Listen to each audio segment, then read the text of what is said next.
Right, I've just checked. We are live streaming now. Thank you.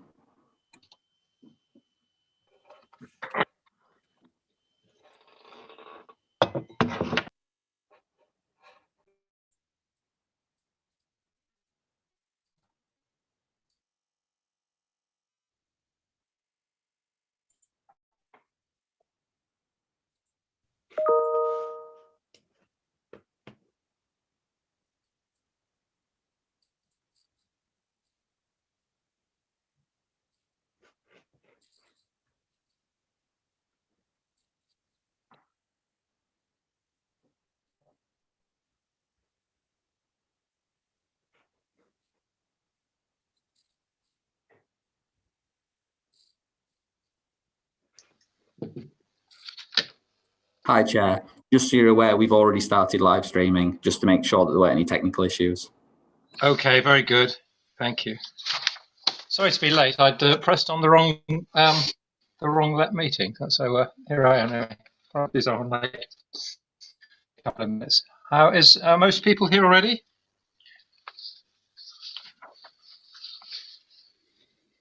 Yes, we're still waiting for a couple more, but we do have most people. Okay.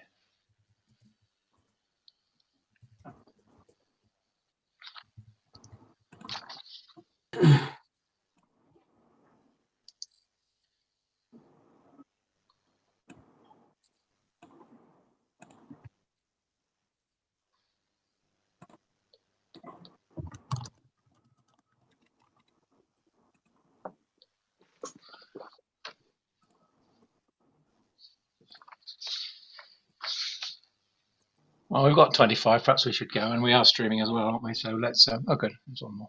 Good. Okay, so welcome anybody. Dominic, do we have any apologies for absence? We've got apologies from Stephen Barker, Mike Danby, Simon Wright, Lee Viney and Mary Jaluli, and from Councillors Swift, Councillor Mather, Councillor Cheetham and Councillor Ross-Shaw. Okay, quite a few there. We are quorate though, I think, aren't we? Let me just double check. Yes, we are quorate. Good. Okay. Does anybody have any declarations of disclosable pecuniary interest? Okay. Exempt information. I don't think we've got any of that today, so everybody will be hearing everything. Perhaps people have had a chance to look at the minutes from our meeting. I'm afraid it was 24th of November, rather a long time ago. But has anybody got any remarks on the agenda? Sorry, the minutes from the last meeting?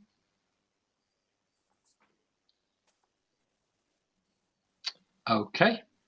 In terms of Chair's update, one of the main things to say in this point is following Liz Andrews' stepping down from the Yorkshire universities have nominated Sue Cook to come to replace her on the panel. And I think we've probably got Sue Cook, have we? Yes. Yeah. Hello, Sue. Nice to see you, Sue. It's welcome back, I think, isn't it? It is. Thank you very much. Good to be back. Yeah, I think you only managed to get away for it. Well, it was under a year, wasn't it? Anyway, we're delighted to see you again, and it's great. Thank you. And also the other news, very recent news and very positive news, is that the Made Smarter initiative that we've had a sub-board of this panel running now for the best part of a year has been getting ready for, in the hope that some public money would follow a big pilot that was running in the Northwest, £20 million worth. And we heard in the last week that the government is putting forward £8 million to carry on that initiative in several other geographies, one of which is ours, £8 million nationally. They want us to do that on a Yorkshire footprint, so that's South Yorkshire, ourselves in West Yorkshire, and also Yorkshire and North Yorkshire, that combined LEP area there, down as far as the Humber. So we'll have to think about how we do that from a geographical perspective, but I'm sure we'll manage that. And being the only area within that geography that has had a Made Smarter panel running for a while, I think we'll be in good shape to say what we want to do with that money and how we want to go forward. I know several of you on this call are part of that Made Smarter pilot, so you'll be glad to hear that news. And for everybody on the big panel, that represents an important step forward. Just to remind you, Made Smarter is the Industry 4.0 promotion. looking at digitalization, automation, big data, and how to get our particularly SME manufacturing businesses right up to date. Okay, we've got a full agenda today, so we'll get straight into it. We have a very hard stop, and I've been asked to try to stop a little bit earlier than before 4, because I believe we've got the Green panel coming on straight afterwards, and they use the same live streaming service. So just to let you know, we'll be trying to finish a little bit early. So if I have to be a bit brutal with some of my chairing, it will just be with that in mind, not because any particular contribution is not welcome. Let's get into item 6 then, economic reporting. James, I think you're going to do that for us, aren't you? Yeah, thanks, Chair. Yep, so I'll just quickly run through some of the headlines in the report, but also a few things which have been updated since then.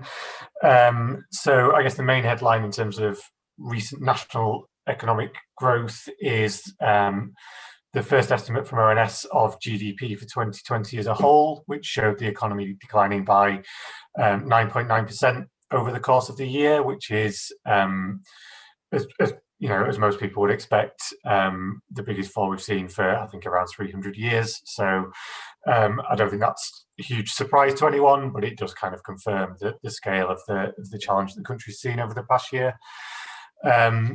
And some sectors of the economy did see more substantial falls within that. So accommodation and food, the hospitality sector, saw output decline by around 44% over the year as a whole.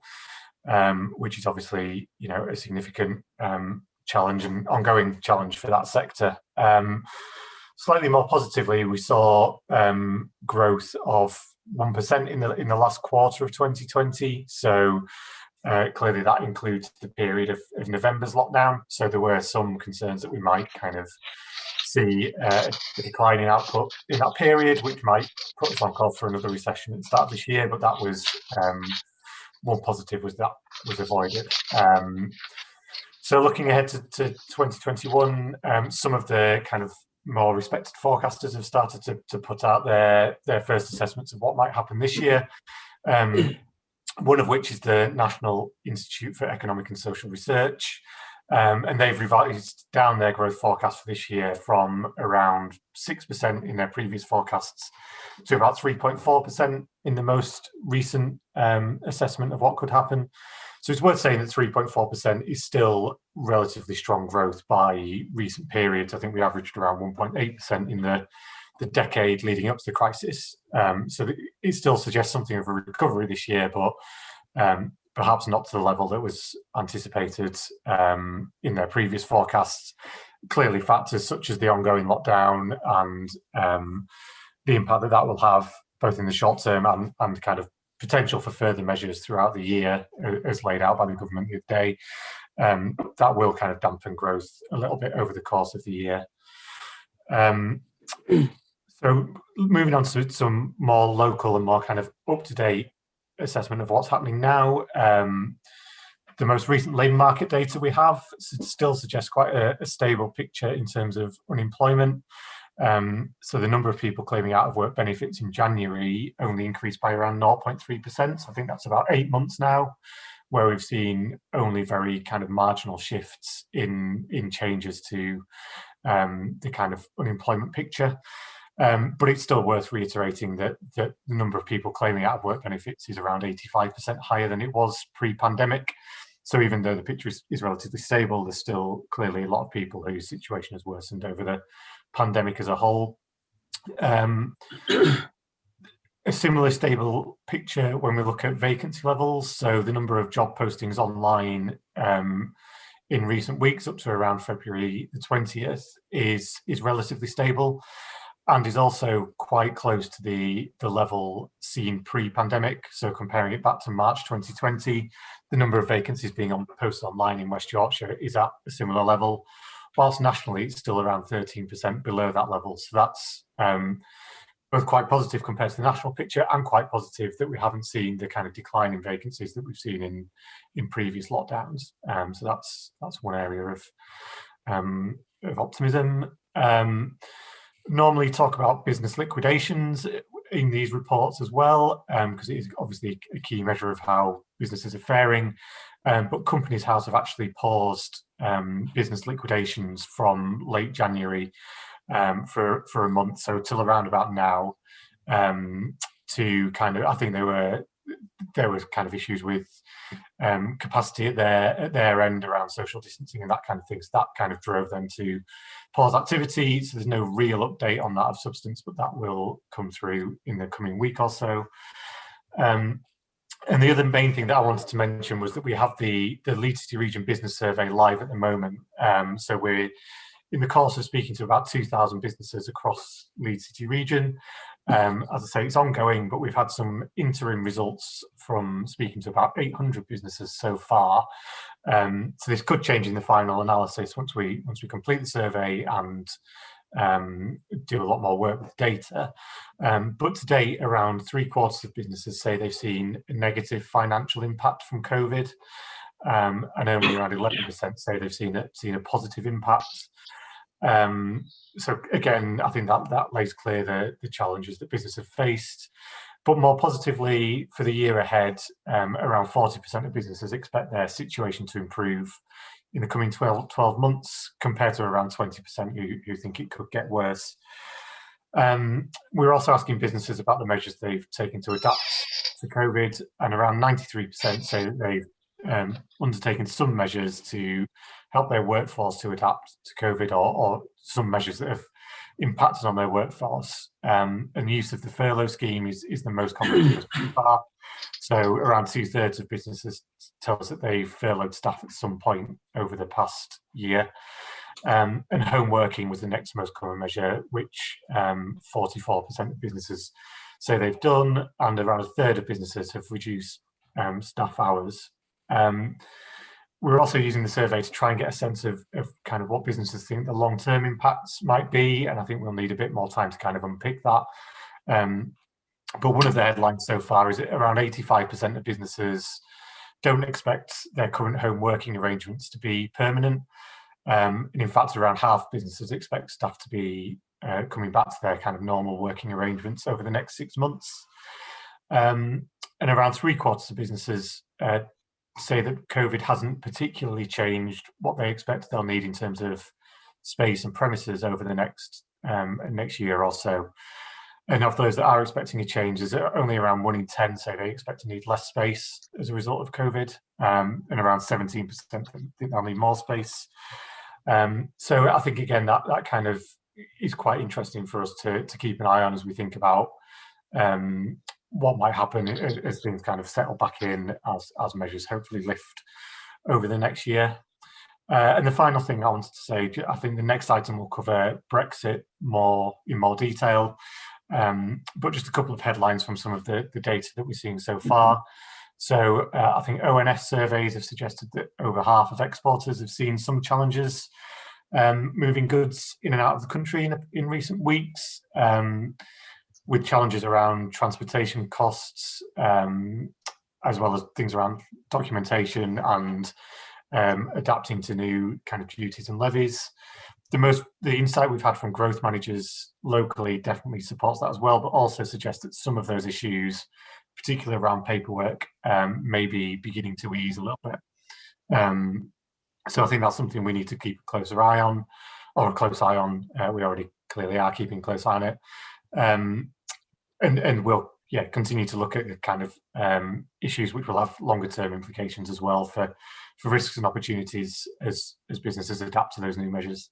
So that's all I really want to say for now, Chair, but happy to take any questions. Very good. Thank you, James, and well done for making it much more upbeat than it can be on these occasions. Does anybody have any questions for James? Kirsten, yes, please. So just a very quick question. Obviously, I absolutely recognise the trends and the fact that we are in an economic crisis. Our youth unemployment level is pretty scary right at the moment. And some signs of light in terms of business startup, which I guess suggests the importance of that support for early stage entrepreneurship, and that those businesses that have the prospects of trading well, we should be supporting. But my question actually was about the business survey and whether it's going to be possible to do a sectoral breakdown, because we've obviously got two impacts at the moment, COVID and Brexit. and they're having quite different impacts in different sectors. But I would just say to your point, James, that one of the reasons why I think 85% don't think arrangements will be permanent is because, well, certainly what we're seeing in the Bradford district is traffic levels that are the highest in the country during a lockdown because of the manufacturing base. So, we have a key worker economy, and most people are still at work, and they're in a lot of them are in manufacturing. So I think that also explains some of that. But main question is, can it be broken down by sectors to give us more kind of granular information?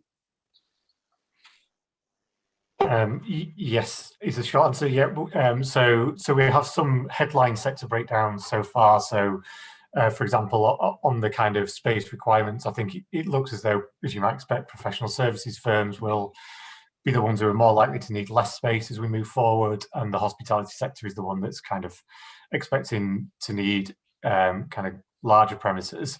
But in the longer term, as we get the final results, we'll absolutely be able to do more to unpick some of those sectoral trends, because you're absolutely right, these issues will play out very differently in different sectors. So yeah, that's definitely on the radar for us to do with the final results. Okay, good. Thank you. And thanks, Kirsten, for the plug about entrepreneurship. We'll be coming back to that in a later item. If there are no more questions for James, then we'll move on to the EU exit and future trade policy. Can I just make a comment?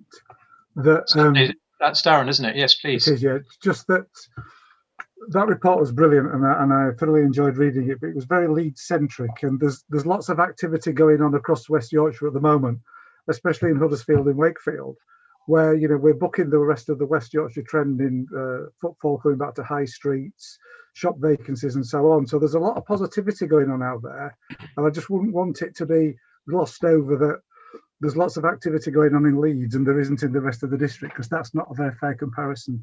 There's lots of good stuff going on there across the district, and it just wasn't reflected. Okay, noted. Anybody else? Thank you. So yeah, item 7, EU exit. Alex is going to give us an update on this. Obviously, this has happened since we were last all together, so one of the biggest things that will happen in most of our lifetimes, I guess. So we definitely should hear plenty about this, I think, Alex, and specifically how busy you've been. And certainly I'm conscious that, in theory, some money that we've been using to help in this area might run out in March, and we've got quite a big ask, I think, to make sure that we try to get some more money, if that's correct. Over to you. Yes, thanks, Andrew, and good afternoon, everybody. I think the report is relatively dense on this, and it kind of covers 3 main areas. And I think I'll bring Henry in as well on these first 2 sections before we go on to the third one. As you say, Andrew, this is the first time we've discussed this as a big panel, obviously, since EU exit happened at the end of last year. So a bit of the reporting in the paper is around that intelligence on the impacts to date, and I'm sure that colleagues on the call will have views on what they've seen and what the impact has been on their businesses or their stakeholders. And then we've put in to the report a bit of detail on the business support that's available. And Henry, I don't know if you want to kind of kick us off with a bit of flavour of what it is we're doing and what those numbers are. Yeah, sure, will do, Alex. So yeah, we were able to, with some funding that came to us direct from BEIS, quite quickly put in place some additional support alongside the support from the growth service and the growth managers. So we've got a regional response service, really, I guess you'd call it, through a company called EGS, Enterprise Growth Solutions, who also deliver a lot of the contracts for DIT in the region. So they're very well placed in and around the export agenda in particular. And we're getting referrals in from across the region into that service. I guess that's quite a quick response, giving businesses quick answers to questions, although increasingly those answers are not quick because the situation is quite complex, and there's and businesses really want to have a chat with somebody and talk through. So often it's a case of going away and finding out more information and coming back to the businesses. Alongside that, we're working with the 2 chambers that operate across West Yorkshire, specifically around the additional documentation requirements, which again are quite significant for businesses. particularly around origin issues, which is proving to be one of the main challenges, particularly for businesses that are importing into the UK and then exporting back out into the EU. So we're seeing lots of inquiries going through into that support as well. Then we also have some additional legal support in place, which can provide 1-hour legal clinics with businesses to give them support and guidance. And then we've just let a contract to particularly help businesses to internationalize their web presences and to really try to reach out and get into more global markets. So that's the package of support that's currently available. It's been very well used across the region.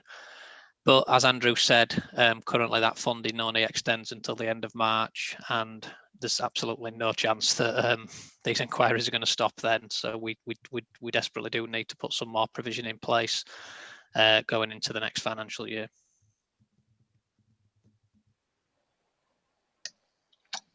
Okay, thank you, Henry. Thank you. Yeah, thanks, Henry. I don't know if it's worth pausing there if colleagues have got any comments or reflections on the support or on the kind of information they've had back, and then we can perhaps move into the kind of more forward-looking section of that's a good idea, Alex. I just remind people also, if individuals around the virtual table have been involved in applying for this kind of support, either in this item or one of the items later, it would be good to just declare your interest before you make your remark. Does anybody have any input at this point? Hi, it's Richard Paxton. I've not actually used any of the support, but I'll support the fact that it must continue in some form. I would say we're reasonably well experienced exporters. About 80% of our business is export, and it's global. And even ourselves are coming up with struggles into Europe, and not only the export side of things, but also import delays, more expense. And then things like actually our European customers perhaps not having the knowledge of what they should be doing now as well. So it's not even just our side of the fence. It's actually our customers in Europe who may not be experiencing now what they have to do. And I think that's actually something we missed out on. You know, we were very well prepared, and we were from a regulatory standpoint as well, with being a medical device manufacturer. And we're now shipping kit out, and then all of a sudden it's stuck in different parts of Europe because our actual end user has not done the right things to actually accept that product. So I think being aware of that would be also an important thing moving forward. Yeah, good. Any other things? Yes, Sandy, good. I was hoping you're muted. I was hoping you were going to say something. Yeah, vested interest because Chamber International is ours. What I want to say is it's fantastic that they provided the resource to do this, because the number of calls that are coming in are huge. And the thing is, it's cutting across a lot of different things. People thought that it would be mainly about the documentation, but it's that the cost of transport have gone up significantly. If you want to pay for a container, you're going to be paying a lot more than you did 6 months ago, coupled with the fact that some carriers will not take mixed loads, which for our smaller companies, importers and exporters, is a nightmare. And the reason is that the logistics companies don't want to get something stuck because they don't have everything for various different customers. And the other thing is I think that we didn't anticipate would be such a problem for those who are importing their suppliers in other parts of Europe. You've got to get all the detailed coding for every item, every product that you're taking in to put into your own product. And they're saying, we're not going to fill in all this. It's your problem. You left the EU. And so there's problems at every level. And they are so detailed in many cases, and really take some sorting out that I think, you know, it's been unfair about saying companies didn't prepare. There was so much to prepare for, and it was at the last minute. So without this help, you know, our companies are not going to be importing and exporting and maximising their productivity. So I think that's a concern for all of us. Good, thank you. Martin has asked Alex whether there's any reason for the low number of legal inquiries. I'm probably better placed, Andrew, to come back on that. I think it's going to come down the line. I think the main barriers are such issues at the moment around the things Sandy's just talked about, VAT being another real big issue, when and where and who is paying the VAT on import and export. I just don't think the legal issues have kicked in yet. I think they're unfortunately probably likely to come a little bit further down the line, and we're aware of other regions that have also put in place legal support, and they've also had similarly low numbers of enquiries. I think we need to get the message out a lot better as well, though, to be fair. We do need to promote that offer available to our networks and to individual businesses. Could I just add as well, Andrew, just on the point, none of this support businesses don't need, there's no kind of declaration of interest on this support. There's no actual grant support coming from the LEP. This is all sort of information, advice and guidance. Okay. The DIT grant schemes, including the new internationalisation fund, is up and running, and similarly that's not been funded via the LEP or the CA. There is the RDF money in there, but again, businesses would be able to contact that directly if they're involved and access that grant support without declaring it if they're part of the LEP and CA network. Okay, good to be clear about that. Thanks. Henry, I just had one on from the textile industry from my own experience. I know that rules of origin is on the radar of, as one of the key couple of problems. It's specifically difficult for textiles because there are special rules associated with the codes that begin 5, because if the material that you supply into Europe is more than 10% of what ends up being made, then the ultimate item that is made has to be said to be not European origin, which is obviously quite unattractive to our customers. So if we export textile to Germany, they cut it and then have it made up into a jacket in Tunisia. As it comes back into Europe to be sold as a jacket, it has to be marked as non-EU origin, which is not acceptable and also picks up a 12.5% tariff. So I think you're aware of that already, but it is a textile special and therefore probably more concern in West Yorkshire than some other parts of the country. Any other queries at this point? Could I just add a few things? Yes, Mark. To me, this people have said everything that I would have said. An awful lot of inquiries. At the beginning, we have had really 3 phases. The beginning was people trying to understand what the issues were and how to comply. And then it settled down to some fairly hard issues, which have been, as you say, about rules of origin, but also some things that are just not yet included in the agreement.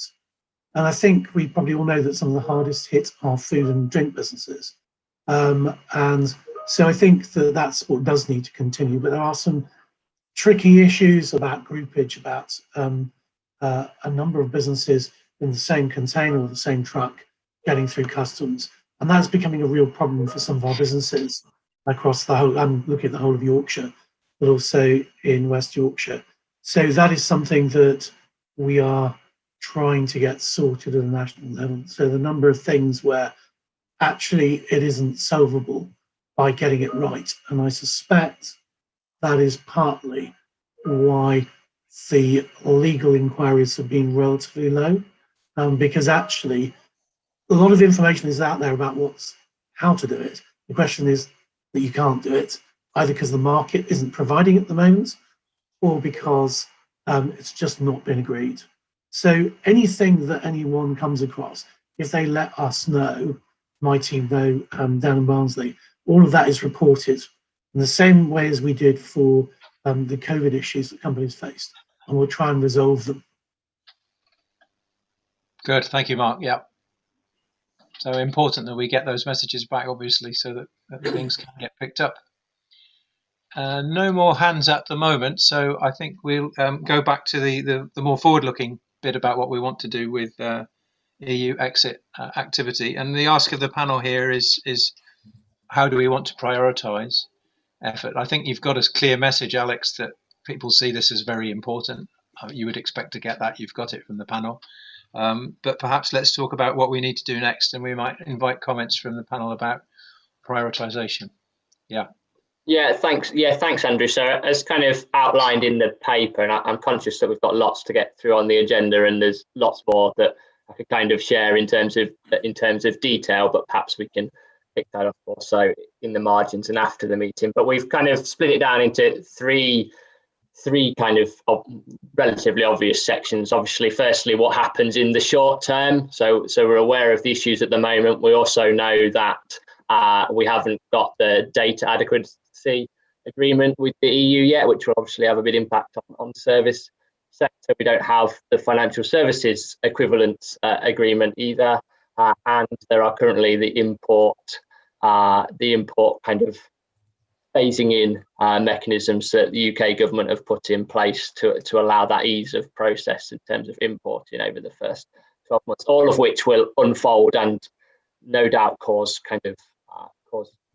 more strains on businesses in the short term. So there's a question about where our short-term focus would be. So we've obviously got that support that's in place now. How might that need to kind of change and adapt? We welcome views on that. Then the second element really is about future trade targets for the UK. So we've obviously not had to have an independent trade policy for the last 40 years because it's been wrapped up in being a member of the European Union. But does that create an opportunity for us here in West Yorkshire to set out what our trade policy priorities might be? So the Scottish Government have recently released a report on what their trade priorities are as a nation, and we are in the Yorkshire region the same size in terms of population as Scotland. Do we need to begin to articulate the what in terms of where government should be prioritising in trade? You know, which sectors, what commodities, the importance of services, but also where. So where should the agreements be being sought, and where might that build on advantages that we already have in the region, markets that we're already working with, but also ones that have growth opportunities. And then also how. So what are the mechanisms? What are the mechanisms for that? And then the third element is really about the domestic infrastructure for trade. So alongside kind of an emerging trade policy for the UK, we're also having to set up a lot of infrastructure that hasn't previously been in place. So things like the Office for Investment, we've got free ports coming down the line, and very recently in the last couple of weeks we've had the subsidy control consultation launched, which might sound incredibly dry, but it's the state aid rules have obviously been very important in our world in terms of business support, and the UK has the opportunity to set up its own subsidy control mechanism that might include kind of different de minimis style limits, whether we have assisted areas, so at particular locations in the country where subsidies can be higher or lower, and also rules around things like subsidies for R&D, for transport or for energy. So I guess the question here, and it's really quite a wide one and one that obviously requires more work, but are there views of this panel that this should be something that we should be considering in more detail, and are there any views on kind of where we might focus that?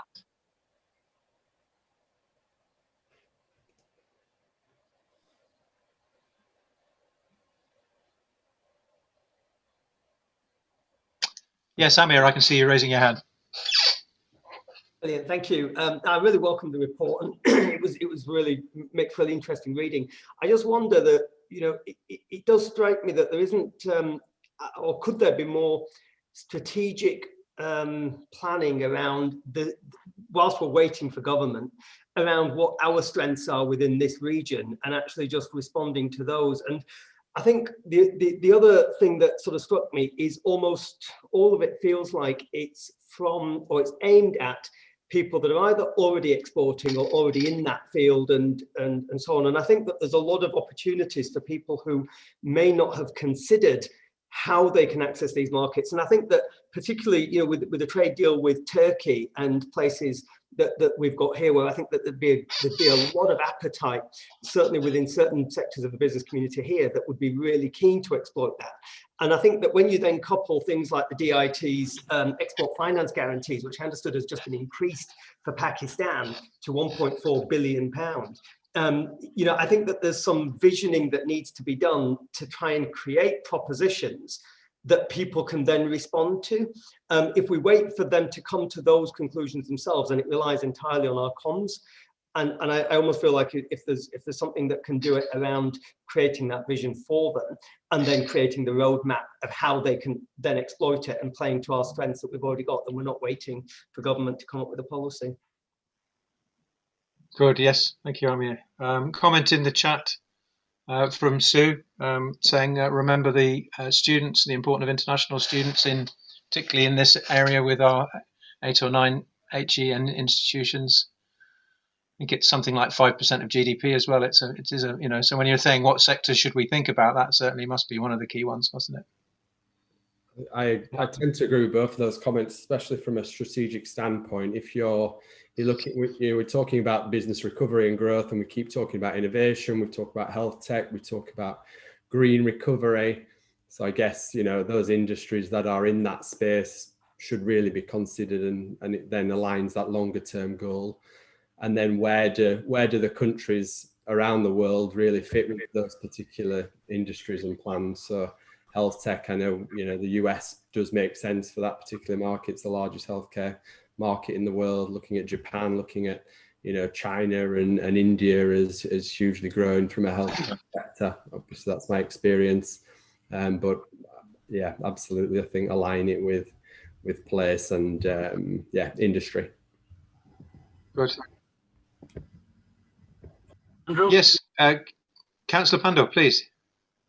Yeah, thanks, Chair. Just a few observations and comments. Firstly, I think the paper is really good, and I welcome the paper. Just building on what Amir said in terms of that longer term outlook, in terms of the opportunities that are out there, because although Brexit's done, it's still far from developed a strategy, and that's where I think there's an opportunity for us within the West Yorkshire and wider conurbation in terms of the Leeds City region. Firstly, the paper talks about various sectors, and I think we just need to focus on the IT sector, because that's a growing area of work. Within the pandemic, that sector has really grown exponentially. It's making huge profits, and we need to just understand how we can maximise on that. Also, the university sector. We've got some fantastic universities within the Leeds City region, and we just need to sort of like, you know, review how we can make maximum impact in terms of getting that wider offer throughout the world. Manufacturing, you know, Roger keeps talking about, which I agree. UK PLC, Leeds City region PLC. What's on offer? What makes it unique? And the financial sector outside London, I think that you know, we probably are the second big core city that actually needs to be the magnet for that financial sector to grow. The other point is the previous speaker talked about emerging economies, the big players in the world. Within the global economy, we as a nation, we've got 70 million people. Talk about China and India, talking about billions, and then when you start talking about Africa, you know, all the African countries coming together, you know, their population makes a bigger impact than we do, and then you've got America and then South America. So how do we start to engage in that broader market, and how do we sell what we're good at, and getting that UK branding, that British branding, that English branding? So there's a lot more work to do, and we need to actually get ahead of the curve, because we need to make it work. There are opportunities here, but opportunities can only be realised once we actually get focused on the stuff I talked about, to get a longer term understanding and develop some plans around that. Thanks, Chair. Good. Yes, thank you. Thank you. A number of good sectors there as well. Yeah, good. Will Roebuck next, please.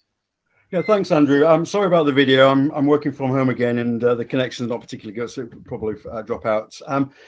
I think one of the things I've learned from COVID, I think, is very much around how we use technology in a smarter way. You know, I think over the last sort of 50 years, the whole sort of internet economy has been a great leveler, and has obviously challenged lots of business processes. I mean, Britain is the third, I think, e-commerce nation in the world after China and and America. And I think, we have to look not only as technology as the enabler, but also as a resilience tool, and of course, resilience tool to the real world economy.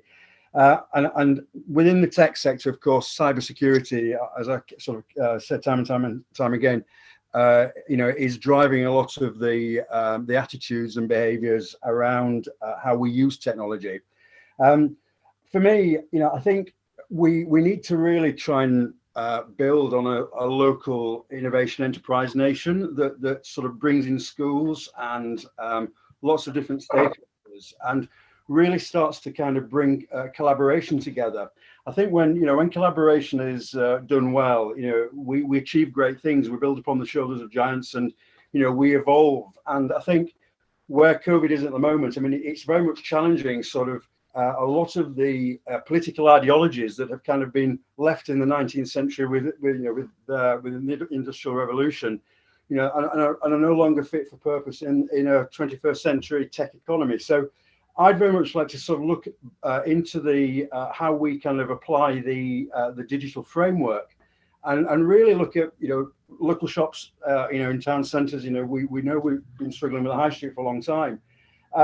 There's no reason why many of the independent shops can get into e-commerce hubs and can connect to I think just over 4 billion global online consumers. I mean, that is a huge marketplace. And if we can get businesses to take up IT, and not everyone has the same capability to upload products and to describe them and do all kinds of different things. These are basic digital skills that actually we do need for a 21st century economy. So I think that tech is really important, but it's how we use tech in a very clever way, looking particularly at what are our local assets, what can we use locally that is that we can sell globally, and really as well, the whole sort of wheel of fortune's kind of turned around a lot now, hasn't it? Because we, rather than looking at the kind of global picture, we kind of really focusing on localism and really the challenges that people and businesses are facing every day. And I think that's the lowest common denominator, that we really need to start sort of building more resilience and sustainability into our economy and the communities that we support. And I think over the next sort of few years, there's going to be quite a few changes in how we use technology. I mean, isn't it sad that a good man in Captain Sir Tom Moore was trolled on Twitter because of somebody else's state of mental health. We don't, and I do sort of to a certain extent blame some of the politicians that take to social media to be very divisive in some of the issues that they engage with. We need to have, I think, more empathy and respect for how we talk and do things online. Because it's important when young people go into business, you need to put sort of rules and procedures around how businesses are using social media and how employees are using social media, and behaviour is very much part of that. And I think it's an urgent priority at the moment, because we know that it's affecting people's mental health, and of course, if it's affecting mental health, it's actually not doing our productivity any good. So just a thought there. Okay, thanks, Will. Any other thoughts for Alex on this one? Good. Okay. Well, I think you did get quite a bit there. I would just say state aid was on your list, Alex, and I think that turning the super tanker around on that within government thinking is going to be interesting, because there's probably potentially some very good news stories there, and things that as a devolved region we'll be able to do much more with than we ever dreamed of before. And it's hard to get those dreams going at the moment because we've been so forbidden from thinking about in that kind of way before, but it will be interesting as we start to think how we could. Okay, if there's no more on that one, then we'll go on to the next one, Economic Recovery Plan funding priorities. So I'm going to talk to this one. It's a lot about entrepreneurship.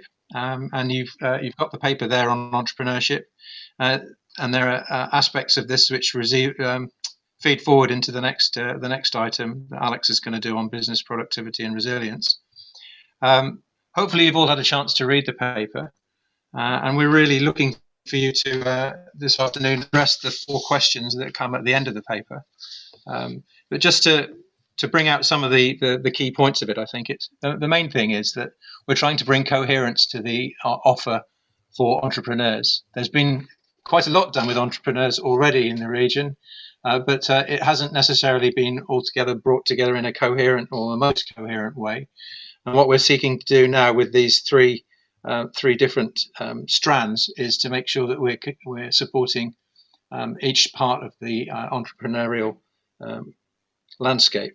So the first one is community-based program support. So this is about pre-startup, engaging with groups perhaps who wouldn't normally be entrepreneurs or might not think of themselves as being the kind of people who could be entrepreneurs, or maybe they have decided that they can be, but they haven't yet articulated their idea in a way that would mean that they could get funding and support. So it's a twin effort there. It's to encourage more people to think of themselves as entrepreneurs, and then having got them on the hook to help them to get to the point pre-startup where they can actually get going. So that's strand 1. Strand 2 is business support for people who have actually got going. And the Adventure program, I think we're all aware of that one that's been running for a little while and is a notable success. Doing more of that is definitely part of what we need to do, nurturing the people who have got going and need the support. We've had a number of comments in other fora about the difficult period that entrepreneurs often face after they've been going 6 months. The initial enthusiasm perhaps is wearing off and some of the reality is striking home. So having some support packages available for the LEP that are to support people through that first 2 years period, I think is a sensible priority. And then the last one is innovation-led or innovation-driven entrepreneurs. This is supporting people who are particularly starting a business which is not been done in that way before. So not necessarily doing something here that has been done elsewhere already, or operating a business model that is already known to the world. This is supporting people who've come up with something completely new. They've probably got a patent. It might be a physical product, or it might be a service, or it might be a different way of tackling a problem. And the suggestion is that we support those people, perhaps in the way that the Innovation-Driven Entrepreneur at program has done. I know we've got Martin on the call today, Martin Stowe, and there's some very good pilot work that's been done there through the IDE at website, which we've pointed you out before. So hopefully you've had a chance to have a look at that over the thing. I think that does point to some success that has already been had at pilot stage, and something that if people want to express through this meeting that they'd like to see more of that kind of thing done, that would be a helpful steer to the officials. Some of the stats from those pilot programs there on that innovation-driven entrepreneur area. There were 40 applications to the pilot program. 15 of them were let through onto the final kind of cohort who will be supported. That's 22 founders making 15 businesses. 2/3 of them are identifying as diverse. 40% of them are BAME, 47% of them are women, and 40% of them are outside Leeds. So much more diverse perhaps than one might expect. I don't know, maybe it's what you would expect, but I think that that's a good example of how with this intervention people have been invited to come forward, have come forward and are now making progress, who wouldn't be the traditional people that would be thought of as entrepreneurs. And the special thing about that program is that there's 100 hours of intervention given to each of the companies by 15 high-profile mentors, some of which are involved in the LEP, maybe some on the call, I hope so. There are 8 domain experts and university and professional services people are involved. So there's a model there that we can push. So I'm hoping that you'll want to support that. If anybody wants to speak up in support of what we're doing with the 3 strands for entrepreneurship, there's a big ask that's gone in as part of the whole resilience ask for the region, hundreds of millions. At this stage, what's up for grabs is about £6 million worth of support to get us going for the first year as we go into the mayoral authority period. And the suggestion is that 6 million gets spread over these 3 strands. So I'd appreciate any input that people want to give about those priorities and that way of thinking about it. And as usual, if we're going to do that, do we connect to the people that are out there? And what role does the LEP need to play in doing that? It's understood that we would only ever be part of an ecosystem with lots of other players, like banks, like corporate people, like professionals, like the entrepreneurs themselves. All these groups obviously are there anyway, whatever we do. But I feel that there is a role for the LEP in this, and that £6 million being put towards this in the next little while would be a sensible priority. But what do other people think? So, Sue, you've got your hand up. Thanks, Andrew. Yes, I really welcome this paper and the focus on entrepreneurship. It's really important, and particularly will be this year once the furlough ends, for reasons I'll come on to in a minute. So the ladder of support idea is a good one, particularly where I know, and Henry and colleagues have wanted to address this for a while, to fill in some of the gaps where Adventure and some of the other programs have not been able to reach all the kinds of businesses that we've really wanted to. So the overall shape is good. I just wanted to add a couple of things to two of the strands that came out when we had the workshop that Sarah organised, that you chaired recently on this theme, just to add a little bit more of flavour to them. So in the community-based entrepreneur development, it says young people's awareness, young people's enterprise awareness. I'd like to make a plea there that includes and recognises graduate enterprise and entrepreneurship, particularly because it's going to be really difficult for fresh graduates this summer to get on the jobs market when there'll be a lot of people coming out of furlough at the same time. So it's going to be a really hard summer for them. And so we are expecting more than normal in the people interested in freelancing, self-employment, etc. So to be able to include more support for graduate enterprise, I think would be welcome as part of that young people's strand there, including potentially internships in SMEs if there's a way to do that, because that could work either way for jobs and or for giving people experience in that field. So that was the first request. And then the second one relates to the IDE space that you've just described. And it's really good to see recognition in the notes there that it may have a sector focus as well as the generic focus of the build pilot.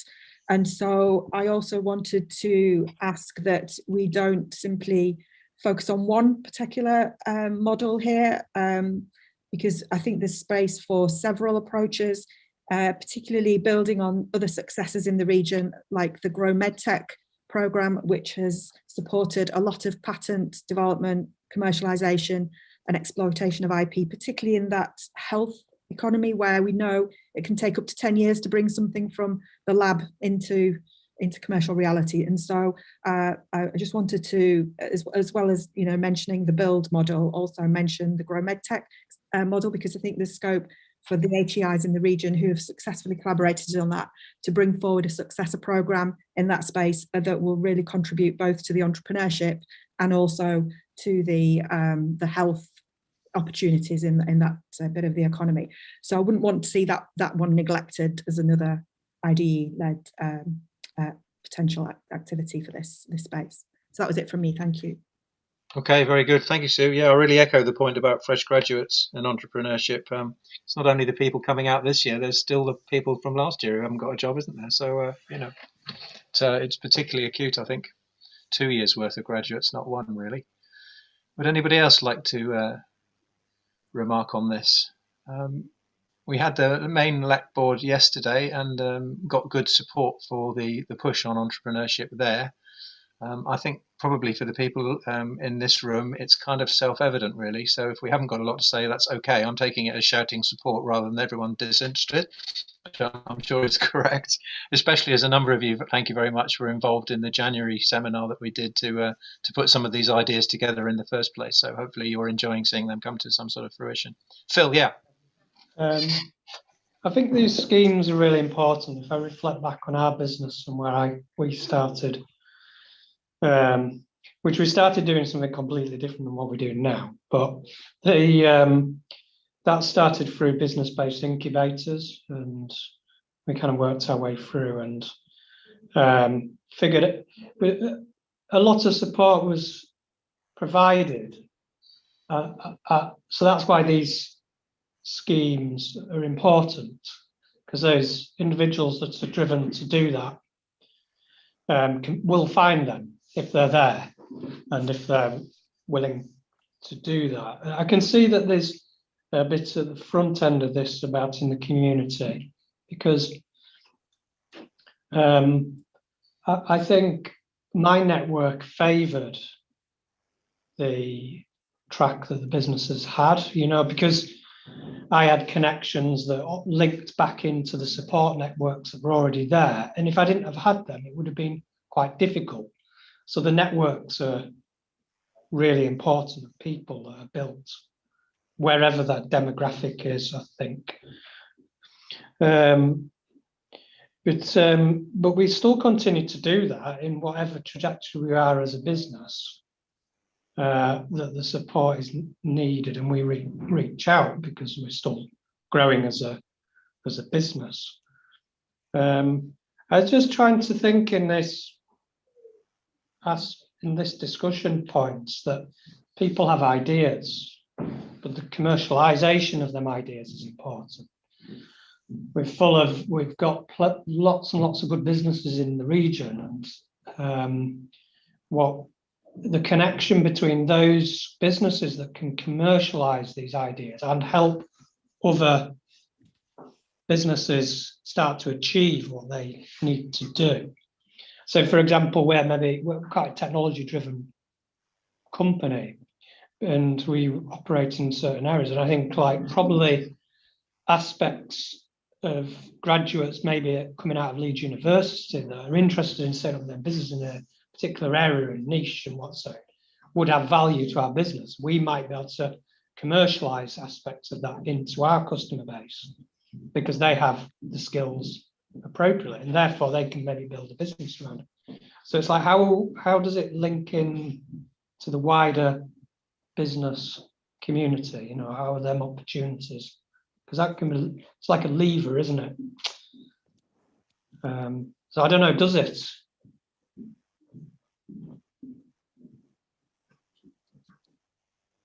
Yeah, I think so. And I don't know whether anybody else wants to remark on that, but thank you, Phil. Any other remarks on this part of the agenda?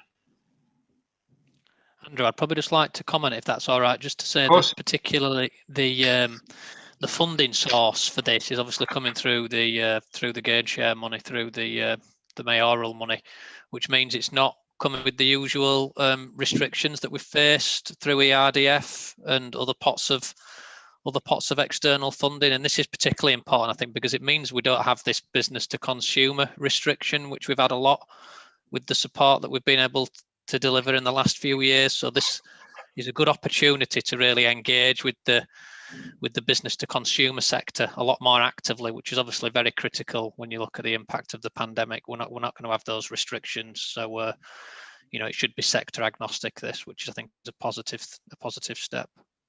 That's I didn't realize we had that constraint, so obviously it's great if we can get rid of that. Okay, good. Well, thank you for that. We'll move on to the next item, the resilience plan, which Alex is going to take us through. I think there's elements of this, Alex, which flow out of what we've been saying about entrepreneurship, and certainly quite a lot that goes forward into the next section that James is going to do with us on inclusive growth and good work standard.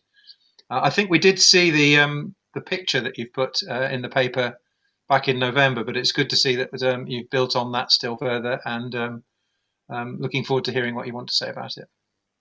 Absolutely, thanks, Andrew. Yeah, this absolutely follows up from our conversation in November, and as you say, builds nicely on the conversations we've just had on entrepreneurship and EU exit and into the following agenda items. Just as a reminder, the idea of this really is to fill a gap within our strategic economic framework, particularly around how we can achieve our regional priority for boosting productivity, particularly in the absence of a local industrial strategy, and the fact that process government has kind of hit the roadblocks, if you like.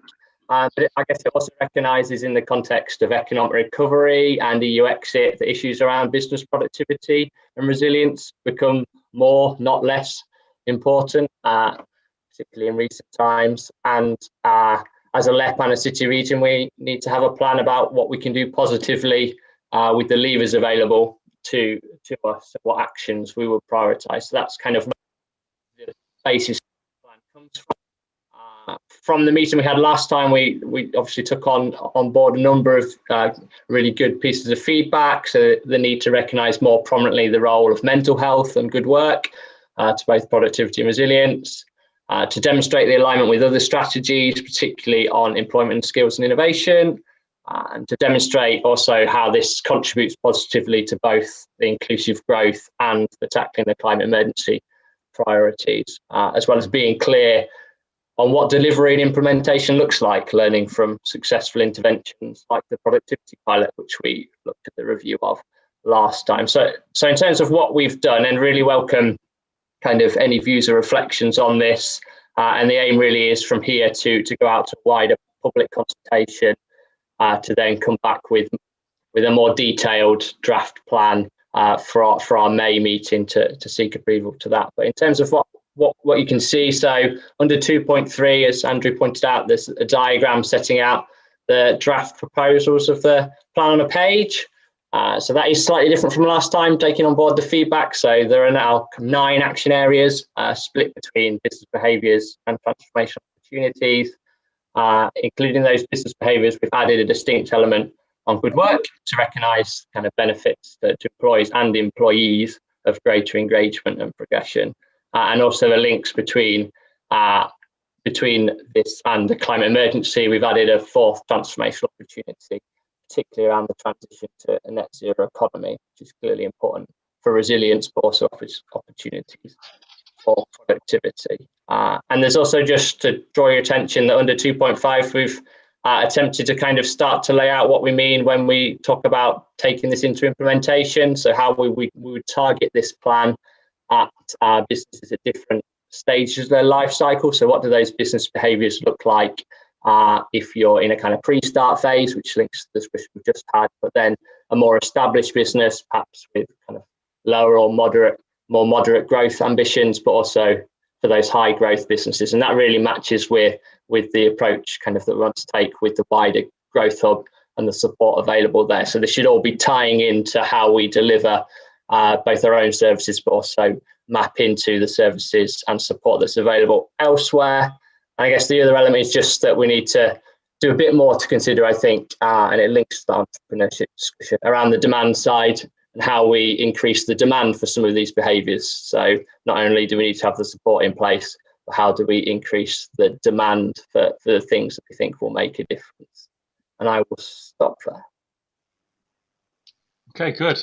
Thank you, Alex. Any remarks?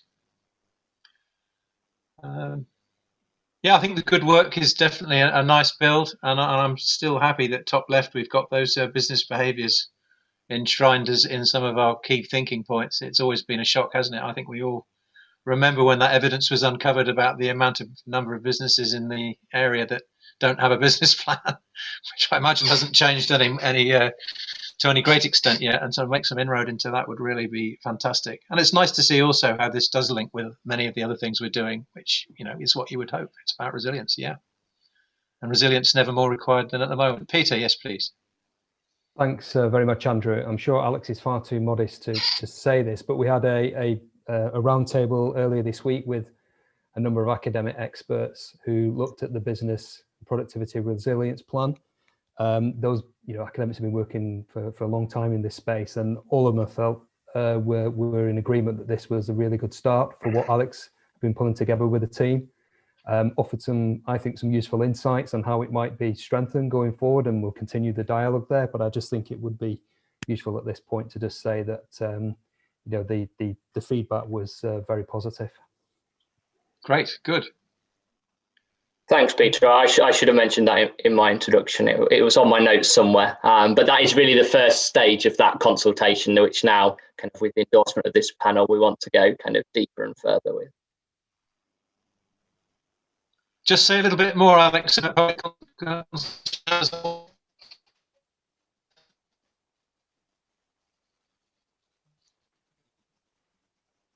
Sorry, Andrew, I missed that. You certainly at my end did cut out as you were speaking. Oh, sorry about that. No, I was just, could you say a little bit more about the public consultation? How does that work? Yeah, sure. So following this this meeting, as long as there is a broad endorsement for us to go out and do that, we will be using the Your consultation platform that we have for the Combined Authority to put out a public kind of some more of this detail into the public domain. I'd like also to organise a workshop probably in March now to discuss this in a bit more detail, but would welcome engagement with that process, and I'm happy to share a link to that consultation when it goes live, so we can get that out through networks, etc. And then we can report back at the next panel meeting about what the feedback has been on that. Good, that's great. Yeah, I think using the networks of the people in the virtual room would be good. Any more remarks on that? Okay, I think you can consider it nicely endorsed. Thank you very much, Alex. Let's now pass on to James Flanagan, who's going to talk to us about the Inclusive Growth Framework and get our views on that. And there's some questions that we can respond to, please. And then also the Good Work Standard. So, James, I think if you take us through those two, isn't it? That's probably both. They're kind of quite closely connected items, aren't they? Over to you. You are on mute at the moment. Thank you. Thanks, Joe. Yeah, they do interlock, but we'll obviously take them in a stepwise, orderly fashion. So this is really it's a welcome opportunity to discuss the region's newly minted inclusive growth framework, and really to consider some of the business related implications, which is what the report tries to focus on. It sets out as a report that the working definition of inclusive growth, and at section 2.3 the key elements of the framework are included. So they're all set out in terms of the component parts of what's in the framework, and also in Appendix 1 with a suggested indicator set, I suppose both for tracking progress on delivering inclusive growth, but also setting targets, and that's at Appendix 2. The rest of the report looks at what are considered to be the key challenges. So the groups that have been most impacted, including by the recession, and I think from a big panel perspective, some of the main challenges and opportunities are really set out as well within the report. So challenges include some quite huge, long-standing employment gaps for some of our most disadvantaged groups, issues of low pay affecting very large numbers of our working population, sort of a fifth up to a third, and well-being issues, along with the lack of flexible working arrangements. And I think these issues are all the more pressing in the current environment, and linked to the proposals again for the Good Work Standard that we'll be considering in the next item. So there's some of the sort of headline challenges. There are also real opportunities. The framework really majors on the idea of diversity as a driver for growth, innovation and productivity. So it's not just about social justice, it's actually about the economic impact. And also, I think this is a fairly new bit of progress, I guess, although for colleagues that are familiar with regional arrangements sort of 10 years ago, you'll be familiar with the emphasis that was placed in socioeconomic policy around the third sector.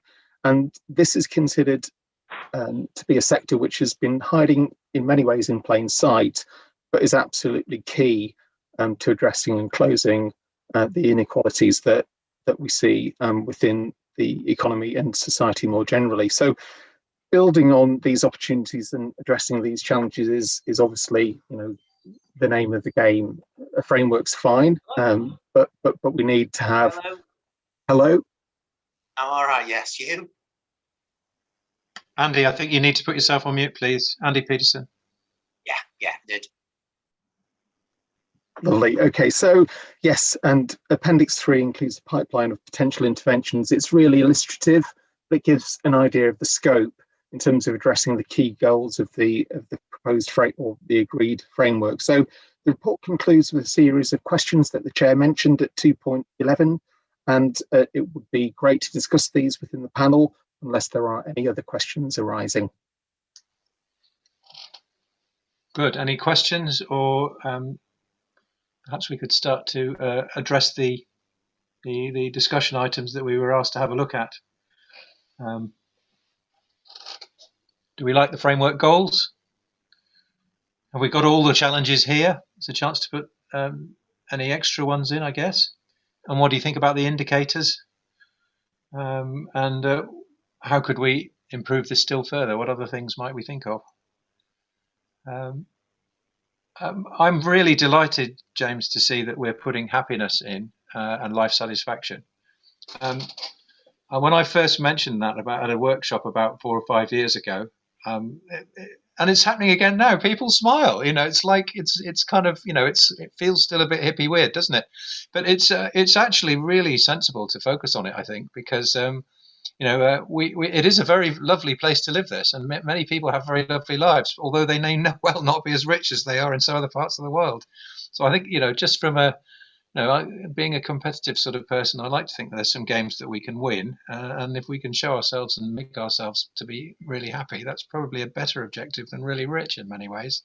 And it's very welcome to see that as something that's on the agenda now. Councillor Pandor, yes, please. I'm glad you're here. We should say you've chaired a lot of this work, haven't you? So thank you for coming in. Just start with the happiness point you made, Chair. I think if you look over many years, the happiness index was something that especially local authorities used to actually sort of gauge the level of feeling within the authorities. And I think some may argue that since the pandemic kicked in, the happiness index has actually fallen. But evidence shows that happiness index was actually falling before the pandemic kicked in. So there was something happening there. Since 2011, the decline had been slow, but it started to increase in the first quarter of last year, just before the pandemic. Now, as a local authority leader, I think what's happened is there's been a time lag between austerity kicking in and all the cuts and all the investment that's actually eroded. The place-based stuff actually took time to actually have an impact, and that's something that actually I'm really focused on. The other thing that you need to bear in mind in terms of the challenge that we're facing and the magnitude of the challenge we face in front of us is years of healthy life. Now, one of the things that I focus on as a leader is making sure that people live longer. But if you live longer, you need to have that quality of life. There's no point in living for up to 80, 90, and 20 years of that is actually spent in bed. The quality of life isn't there. So we need to make sure that we actually address that. Because West Yorkshire is underperforming all the other regions. So there's something that we need to actually do around that. The other thing that I just want to focus on is early years. There's a 20-point gap between kids that are on free school meals and the general population. And again, in West Yorkshire, that gap is disproportionately more than the other regions.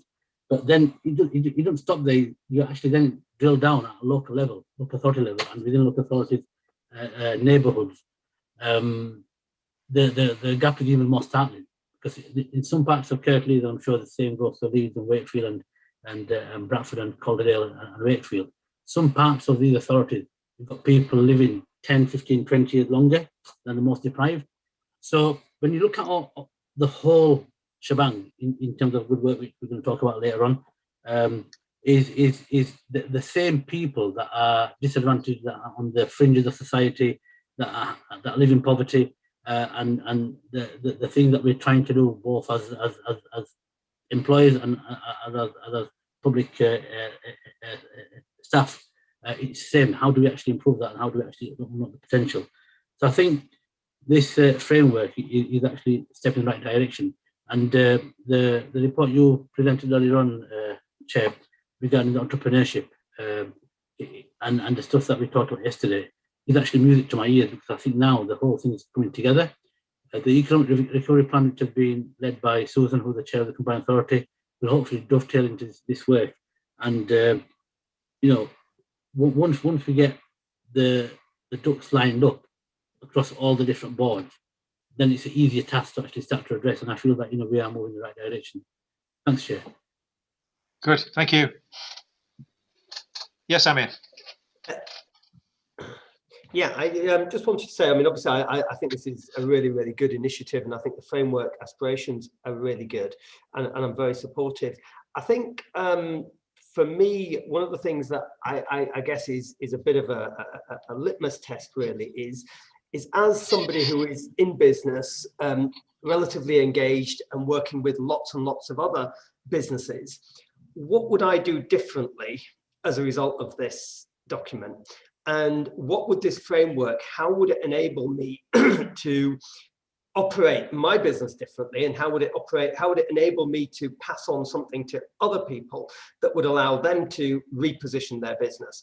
And I think that sort of trying to ensure that we get a strategic application of, I mean, the aspirations are all brilliant, and the knowledge of the issues are really in depth, but it's actually the application that's going to lead to the outcome that we're looking for that I'm not seeing enough of, and I guess that would be my question. Okay, well, that might be something we could come back to at a future meeting, James, the action plan that flows from this analysis. I mean, you have done plenty of work on that already, I think, but you may not be able to do it justice now. Do you want to say something about it? There is a pipeline of potential interventions, and that is very much for discussion. The focus really around all of it is how do we narrow inequalities, and how do we promote the role of the third sector. So I think in terms of entrepreneurship, in terms of what this panel is aimed at, I think the challenge would be how do we position around supporting social entrepreneurship? Is that something which has sufficient headspace within the work of this panel? And can we drill into that in a bit more detail? What's different about social enterprise, for example, as compared with standard private sector operation? Yeah. Okay. Good. I think also community support type activities by businesses also, where there's an interaction between the a commercial business and the third sector in its area. That would be another thought. I think that there's lots of everybody, well, most people in business want to do something that's supporting their community and is seen as socially responsible. And that certainly is something that we can promote through this agenda, isn't it? Giving people so Amir, actually have a few hooks to hang certain things that you would perhaps want to do anyway on it, but that we can all coalesce around and give it a bigger push. I think that would be something to think about. Absolutely. Any other comments on that? Will, you wanted to comment, please? Yeah, just a quick one. I mean, I think it goes beyond just the getting involved in the local community. A lot of new sort of social enterprises now are set up so that you can actually get buy-in from your workers as well, for your employees, and they have a stake in the business as well. And I think there's a lot more businesses sort of following that model. In recent years, because it's valuing people. And I think, again, going back to COVID, I think one of the things that we've kind of lost with technology, it's developed business processes, it's made businesses more efficient, organizations more efficient, but we've kind of lost that people element that that has really kind of come out with the COVID COVID pandemic. So I think social entrepreneurship is something that is important, and we know from research that 80% of young people will not work for an organization. Will only work for an organization that sort of shares their social and ethical values.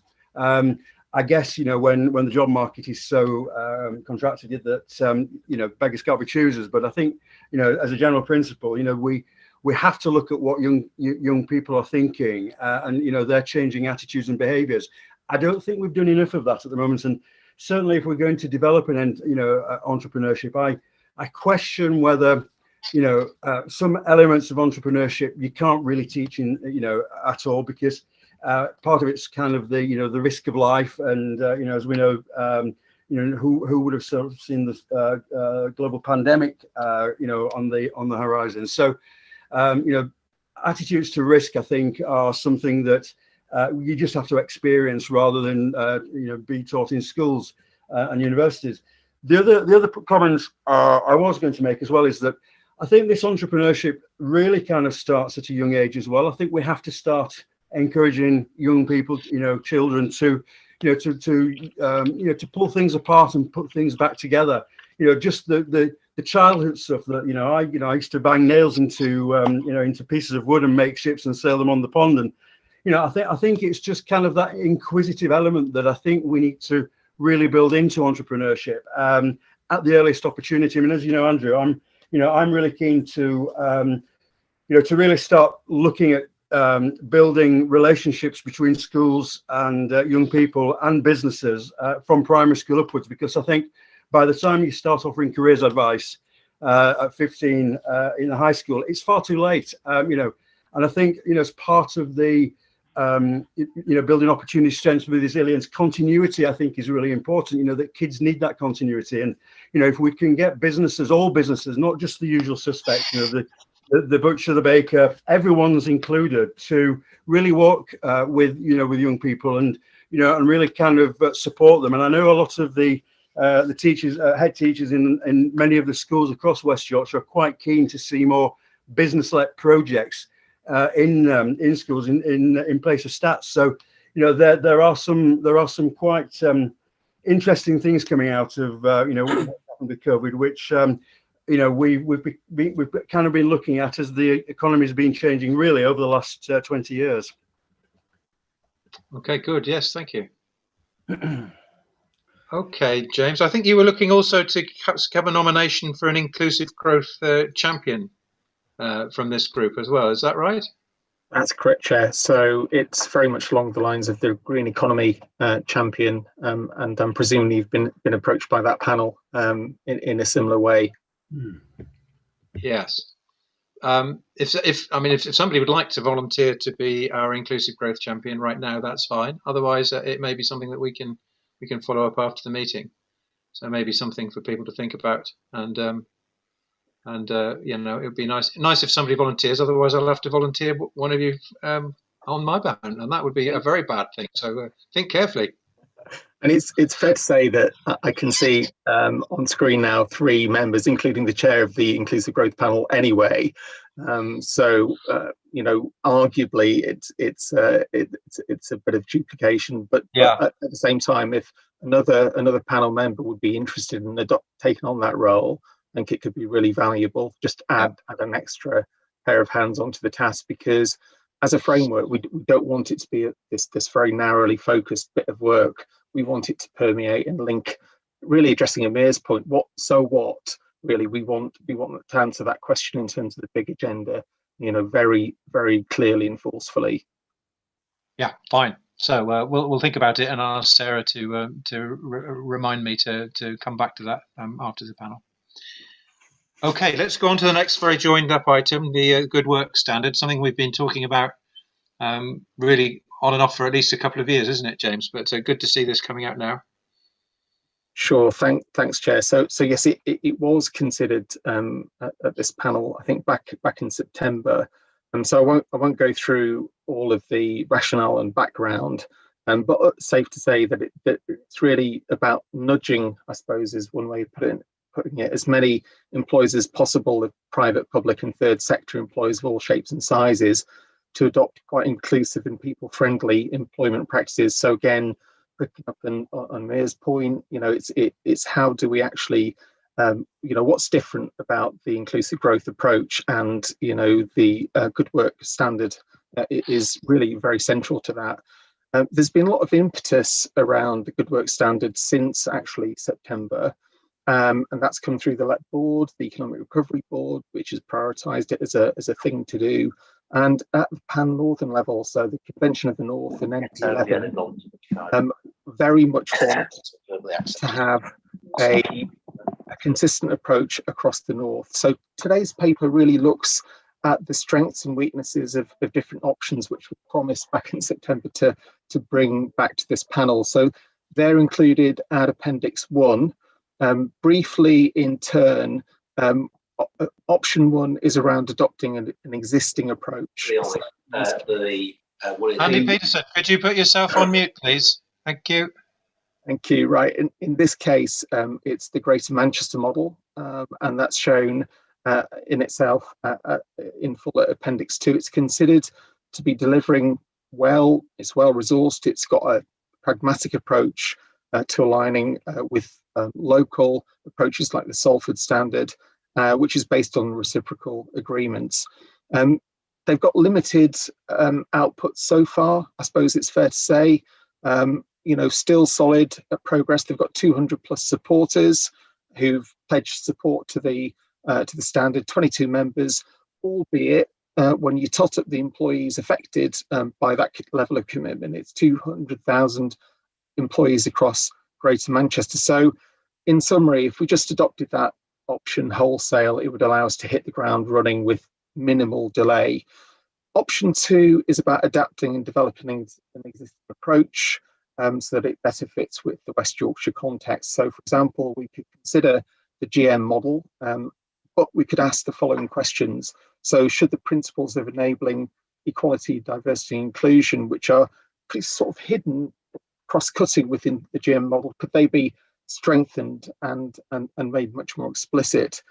And we could ask, to what extent does the GM standard, which was pre-COVID, really reflect the impact of the pandemic? So section 2.13, I think, refers to that. And in terms of the commitment for the real living wage, I think this is one of those really interesting questions of the day, where we're trying to promote as much employment and conserve as much economic activity as possible. To what extent does requiring employers to sign up to the real living wage, including their contractors, is that a step too far at this stage, or is some sort of halfway house needed? Bearing in mind, fair pay is got to be a key part of any good work standard or charter. Then finally, option 3, which is really about creating something from scratch. Personally, I think this is probably a bit of an outlier, because it really will require, based on other people's experience, quite a long lead time. You're talking probably 12 months or more in terms of developing right from the ground up a standard. So really, these options are really tabled for you today as a panel to consider, and I'd really welcome your views. Thank you, James. Yeah, Councillor Pandor, please. Yeah, thanks, Chair. It's really heartening that this paper's come here, and again, just to give colleagues some context, a third of West Yorkshire workers are not in good work, which is quite a startling statistic. I shared the same statistic yesterday with the main let board. Also, in terms of getting the regional work standard, I think it's the right thing to do, and I think, Chair, you did say that most, if not all, employers have that social conscience, and they just need a bit of a support in hand to do the right thing, and I think many will come on board. And this is also a priority within the economic recovery plan that the chair of the Combined Authority is actually spearheading, because whatever the recovery plan is, it needs to start with a new base, and I think this will link into that. And I think the role really, from the next point of view, is very encouraging, and energizes the local employers, business, to actually start to do the right thing. And the phrase "build back better" is being used. I don't want to get too political, but to me, it's about what James has said right at the beginning. It's about addressing them inequalities, because it's probably more difficult to get, from my opinion, to get employers to actually pay a living wage and the minimum wage. I think for employers to actually be a good employer, I think they'll all aspire to. And I think most businesses will fall in. Recruitment selection, they want to get the best recruitment selection policy.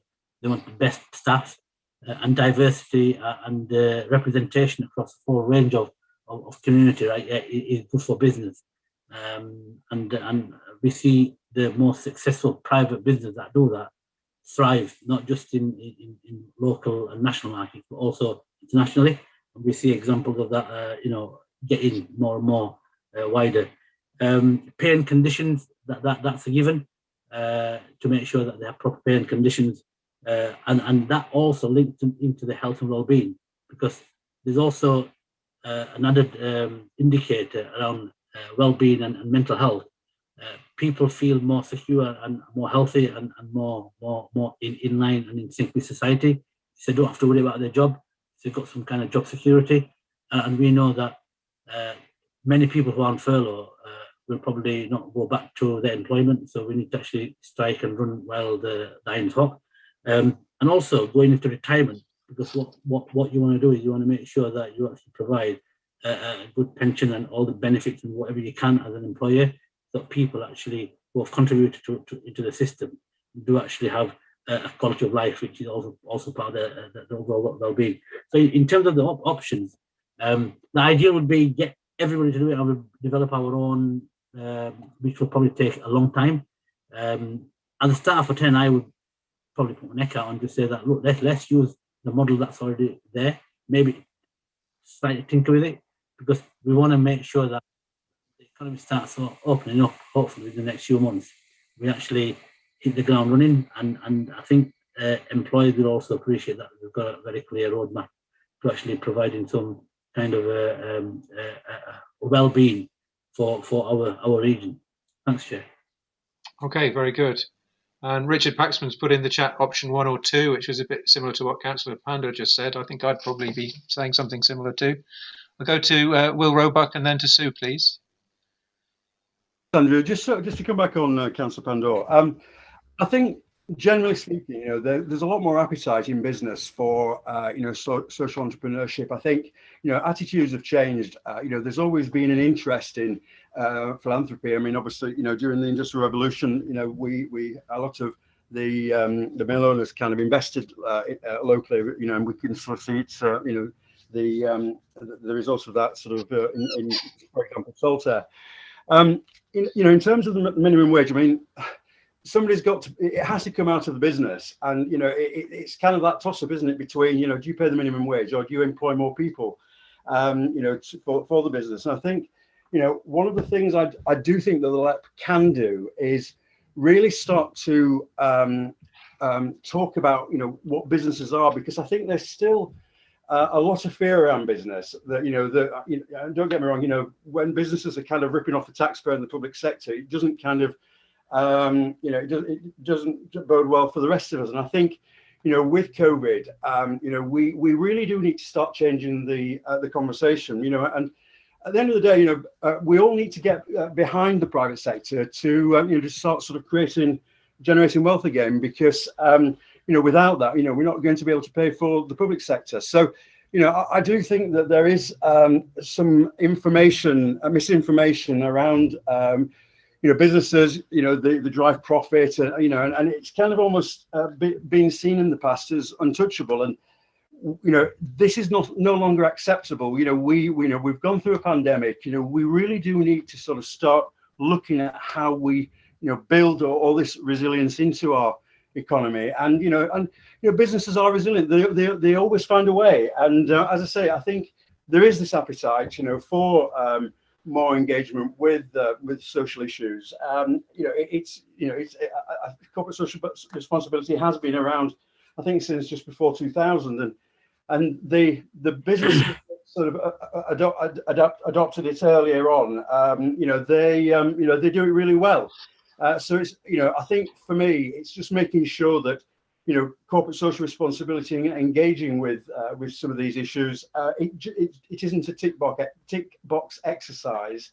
And I'd also just want to sort of add as well that these values are values that we have as a humanity. They're not political values at all. And I think it's just important to sort of square that sort of argument, really, that we all care about where we live, and businesses thrive on people. That's the kind of the number one thing. People bring diversity to teamwork, and it's why women think differently from men. It's important that teamwork is diverse, and people are valued whatever they're doing within the business, because we're all contributing to the business itself. Okay. Yes. Thank you. Will. Sue. Thanks, Andrew. Building on the suggestions around using option 1 and adapting it potentially, I just wondered whether we could road test these with one or two of the partners in the combined authority LEP family. I wondered whether any of the local authorities are thinking of piloting it, or any of the other partners, because it would be really good if one of our kind of anchor institutions was able to kind of say, right, we've done it, we've gone through the exercise, and we've come out feeling that this is worthwhile, and we've got some good kind of positive benefits to show for it, and to kind of show a bit of a role model leadership on that one. And so I think if there's anyone thinking of doing that, that would be a really good way forward. And then the second thought was linking back to what Amir was saying, is whether we can use any kind of incentive effect on this around public procurement. So there's a huge amount of public procurement across West Yorkshire. Would it advantage bidders if they've got the good work standard, and could it be used in that way, particularly where people are bidding in areas where actually low wages are the lowest common denominator, and if they're scored on price, they're going to win. So I'm just thinking we need to kind of maybe adjust the playing field a little more there, so that the businesses that do adopt this will find a reward for it. Okay, good. Yes, thank you. So James, I think you've got a fairly clear answer. I think it's one with a bit of two, and further thinking about the minimum wage thing. I'm sure you do talk to Henry about this, Henry Rigg. We did have some experience and some evidence from what happened with making living wage part of grant applications. So you're probably in touch with it already, but if not, I would suggest that you go back to make sure we've got that evidence incorporated. I was just going to Andrew, just very quickly. Sorry, I prefer not to talk to James if possible, but occasionally it's inevitable and we do have to converse. But I was just going to say on the real living wage, and by no means am I going to try to claim that this is to do with the work of the panel, but in the last 12 months, I can't remember a grant application that's come forward where the new jobs being created are not paying the Living Wage Foundation real living wage. So I do think that it is fairly, if not more than fairly, common practice amongst businesses in West Yorkshire. Right. Well, that was the evidence I was hoping you might be able to present, because that makes it easy to accept as a good work standard, doesn't it? Probably need to just finalise it and get that in a proper format rather than just my sense of it. But I'm pretty certain that it will follow through when we provide the data. Very good. Okay, thank you, David. David Sidlaw next, please.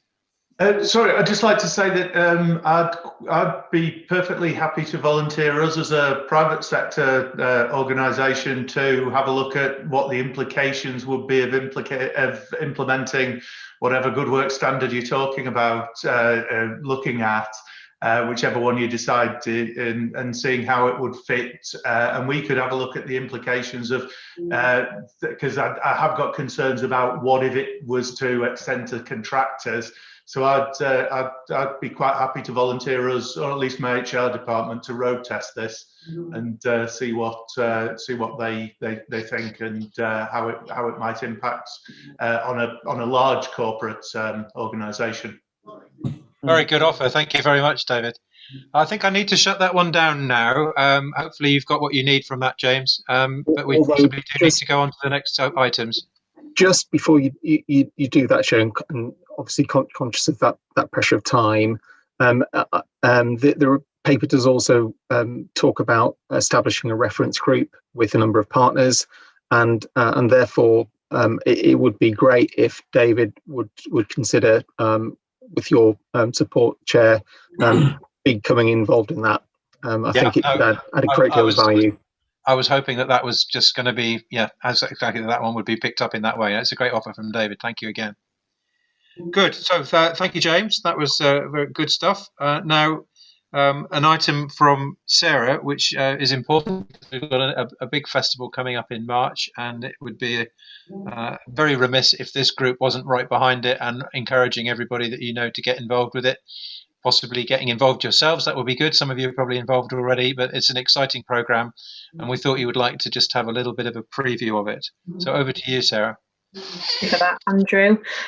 So before we go on to the festival, I just wanted to talk about the West Yorkshire Innovation Network first briefly, because it sort of explains where the festival has come from.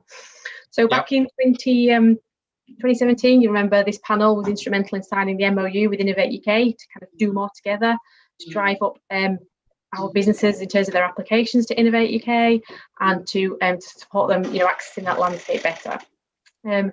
That then led to the devolution deal, and in the devolution deal we agreed to set up a joint West Yorkshire Innovation Network. And it's not just about Innovate UK and the Innovate UK family and us, it's about the whole entire innovation ecosystem in the region.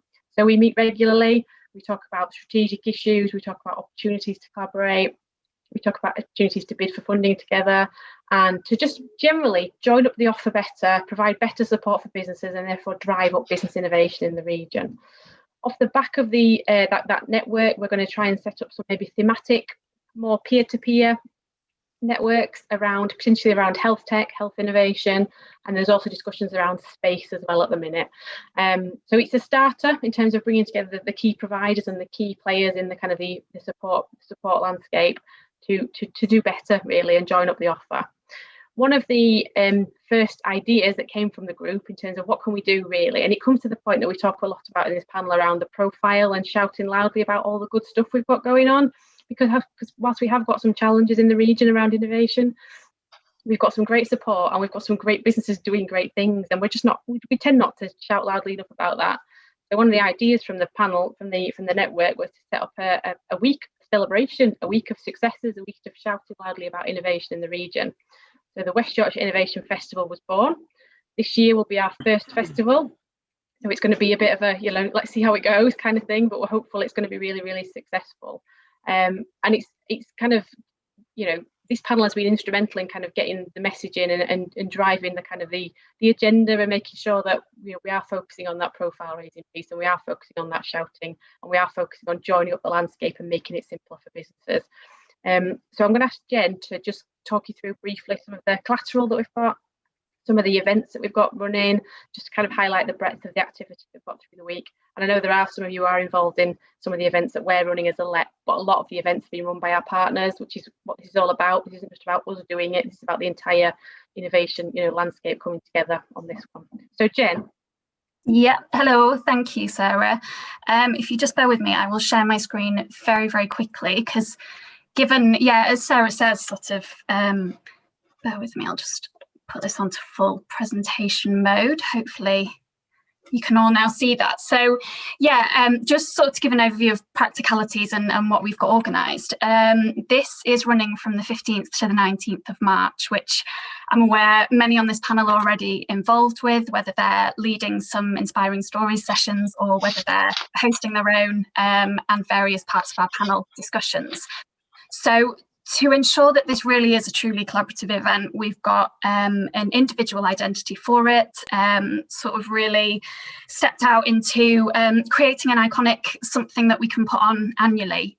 So we're doing this through a logo, various marketing materials, which you can see on the left of this page, and then everything is being driven to a microsite. So I would encourage you all to go have a visit. You will see a list of all the events that you can register and sign up for. It is bottom right there, wyinnovationfestival.com.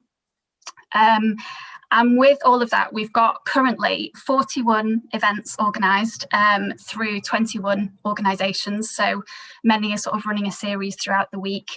And as Sarah said, it's primarily through the West Yorkshire Innovation Network who are hosting events, but we've also got various other support programmes coming through, private sector businesses, and of course we're hosting some opening and closing sessions to promote the business support services that the LEP offers.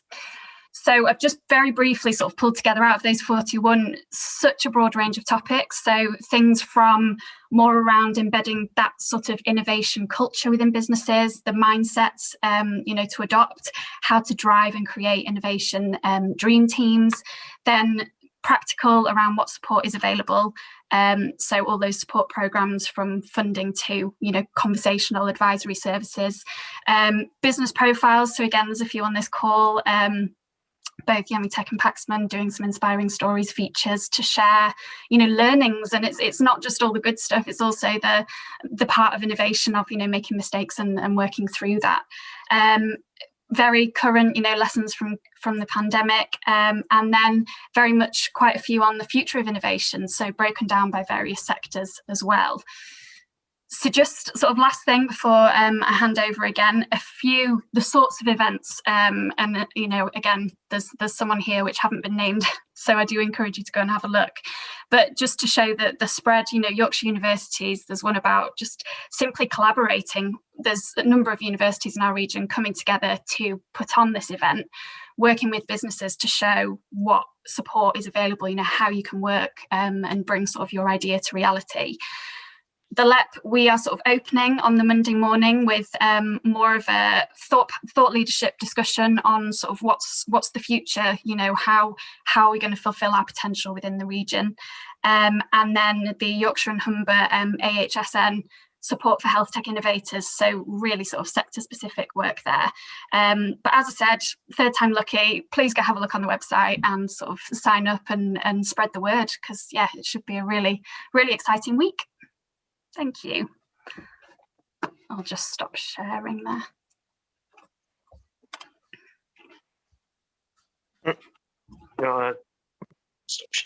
Thank you very much, Jennifer. That's excellent. And a number of comments in the chat that you will see, very supportive, and people are very motivated by this already. And thanks to the panel members who are getting involved as well. That's nice to see.